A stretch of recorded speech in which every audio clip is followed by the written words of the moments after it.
I'm Magda Beukes, and I'm sharing a vineyard story with you.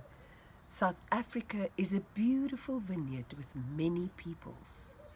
She needs our help desperately. If my story grips your heart and you understand what we are losing, send Foxwood an email for my attention saying, Magda, I want to be part of the plea, with your name. I will make sure that your voice gets added, not only to save the vineyards, but every industry, service provider, manufacturer, farmer, labourer, all the families in this country. We are asking the government, let us return to work. Allow us to provide for our families. We cannot help the poor if we become the poor. In the previous episode, I was taking you on a road of investigating how the gift of wine was thrown out into the hard liquor barrel. At today's junction in the road, we meet another priest, John Wesley. He started huge revivals. He was appalled that the church was using non-nutritious gin for communion and producing nations of drunks. He started a worldwide revolution against hard liquor and brought back fermented grape wine for communion in the church. Wesley brought down gin consumption in England by 85%, and he used real fermented wine with no more than 13% alcohol for communion. When Wesley stood up against hard liquor, no one knew what had happened so many centuries ago, and the name new wine was still used for distilled liquor. Our winding road takes another turn. Wesley died. Church decided to play it safe and use grape juice for communion. Wesley's pure wine was replaced by grape juice in the church, and the joy and blessings of wine and the symbolism of wine representing the blood, representing life, was taken away from the people. Liquor has no life. Grape juice has no life. Wine has life. Why do I say that? Wine is a pure drink from the vine filtration system.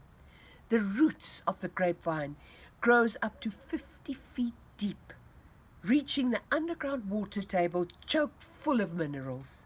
It filters out the contamination in the water from bacteria, fungus, diseases, and chemicals. As our friend Dr. Morris in Wine's Nutritional Power says, wine is the primary choice for a safe drink worldwide. In ancient times, one would offer wine to refresh a guest. We take the road back from the origin of this confusion between hard liquor and wine to the destruction of the vineyards of America. Here we see that when Prohibition began, the church, realizing they had been fooled all these centuries, got so mad they threw out the wine with the liquor. I don't blame them. If I saw a child drunk on distilled spirits, I would have done the same. Sad to say, many people in the church remains in lockdown against wine to this day. We see people drink deadly sugary poison and fizzy chemical drinks, but would not put their lips to the God-given fruit of the vine that could heal them and bring them nutrition and joy. Wine is a super concentrated multivitamin and mineral drink. It contains at least 69 nutrients by name and over 1,000 by group. This storehouse of nutrition was deliberately kept from the American public because of the prohibition laws. The American medical industry came in with a ban, do not drink alcohol, with a twisted definition that wine and distilled liquor was one and the same thing. It is not. I wonder if they knew the truth. Truth is, hard liquor has no nutritional value, consists of alcohol and water, whereas wine, the fermented fruit of the vine, has tremendous medicinal and nutritional power. These twisted government definitions barred and shamed the American public from drinking wine. Heaven forbid that we allow this to happen in South Africa. Let me introduce you to another heroine who understood the miraculous healing power in wine.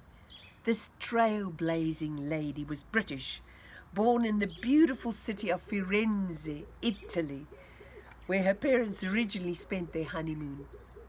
They so loved this city that they named their daughter after it. Yes, you guessed correctly. She was none other than the British social reformer, the Lady with a Lamp, Florence Nightingale. Our time is up.